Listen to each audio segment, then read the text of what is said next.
ये जॉर्डन का वो मिलिट्री बेस है जहां से अमेरिका की सेना ऑपरेट करती है।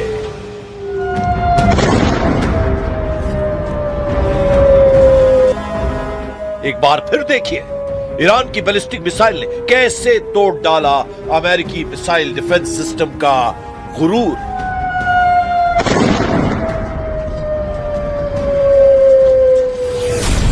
लेकिन ईरान कैसे तोड़ने जा रहा है ट्रंप के ग्राउंड ऑपरेशन वाला चक्रव्यूह। ट्रंप के चक्रव्यूह में कौन फंसेगा और फंसाएगा और काउंटर अटैक में क्या होने जा रहा है। ट्रंप के चक्रव्यूह में क्या ईरान घुटने टेकेगा या फिर ट्रंप की होगी करारी हार।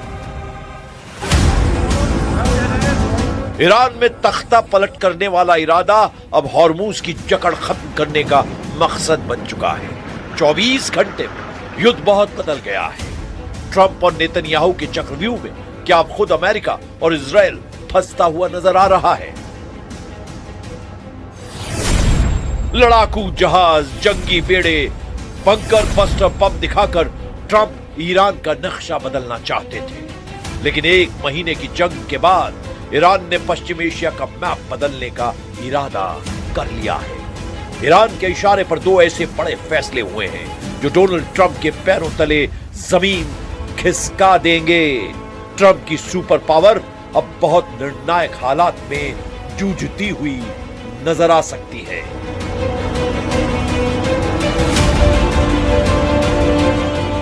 इसकी दो बहुत बड़ी वजह हैं। अमेरिका ने अगर ईरान के खिलाफ ग्राउंड ऑपरेशन किया, मरीन फोर्स को ईरान की जमीन पर उतारा या फिर सीरिया से लेबनान में हिजबुल्लाह पर हमले किए गए तो ट्रंप के दो दोस्तों की जान खतरे में पड़ जाएगी। यह है इराक में ईरान समर्थित मिलिशिया जिन्हें दुनिया पॉपुलर मोबिलाइजेशन फोर्स के नाम से जानती है। उसने अमेरिका के दो दोस्तों को रौंदने का इरादा कर लिया है। पीएमएफ ने कहा है कि अगर ईरान के खिलाफ ग्राउंड ऑपरेशन शुरू हुआ तो वो कुवैत का बॉर्डर तोड़ डालेंगे। पीएमएफ ने कहा कि अगर लेबनान में हिजबुल्लाह पर सीरिया की तरफ से हमला हुआ तो वो सीरिया का बॉर्डर भी तोड़ डालेंगे। इसे ही ईरान का बॉर्डर तोड़ युद्ध कहा जा रहा है, जो अमेरिका के ग्राउंड ऑपरेशन के खिलाफ रक्षात्मक नहीं बल्कि आक्रामक लड़ाई होगी। पीएमएफ की ताकत क्या है? क्या इराक का मिलिशिया अमेरिका के दो बहुत खास साथी देशों पर हमला कर सकता है? इसे समझने से पहले पश्चिम एशिया के इस इलाके को समझिए और पीएमएफ की वार्निंग की जमीनी पिक्चर को जरा समझिए। ईरान के साथ पश्चिम में इराक का बॉर्डर है और इराक के साथ दक्षिण में कुवैत का बॉर्डर। इराक ईरान का मित्र देश है जबकि कुवैत ईरान का दुश्मन है। इराक में मौजूद पीएमएफ ने कहा है कि अमेरिका ने ईरान में अपनी सेना उतारी तो वो कुवैत को रौंद डालेंगे, यानी कुवैत के खिलाफ शुरू होगा ईरान का बॉर्डर तोड़ युद्ध। क्या ऐसा मुमकिन है? क्या पीएमएफ के पास इतनी ताकत है कि उसकी वार्निंग को अमेरिका बहुत गंभीरता से ले? तो सच यह है कि पीएमएफ ने इराक से आईएसआईएस जैसे आतंकी संगठन का खात्मा किया है। इसी फोर्स ने मोसुल में बगदादी के गढ़ को मिटा डाला था। यही वजह है कि पीएमएफ की सिर्फ कुवैत वाली वार्निंग ही नहीं बल्कि सीरिया वाले अलर्ट पर भी ट्रंप को संजीदा होना पड़ेगा। इराक में पीएमएफ यानी पॉपुलर मोबिलाइजेशन फोर्स ने सीरिया को भी अलर्ट कर दिया है। सीरिया में अहमद अल शरा यानी अल जुलानी की हुकूमत है और सीरिया से अगर लेबनान में हिजबुल्लाह पर हमला हुआ तो पीएमएफ के लड़ाके सीरिया बॉर्डर तोड़कर अंदर घुस जाएंगे, यानी कुवैत के साथ साथ सीरिया में भी शुरू हो जाएगा बॉर्डर तोड़ युद्ध। सीरिया का बॉस यानी अहमद अल शरा, जिसे दुनिया अल जुलानी के नाम से भी जानती है, ये शख्स डोनाल्ड ट्रंप का जिगरी दोस्त बन चुका है।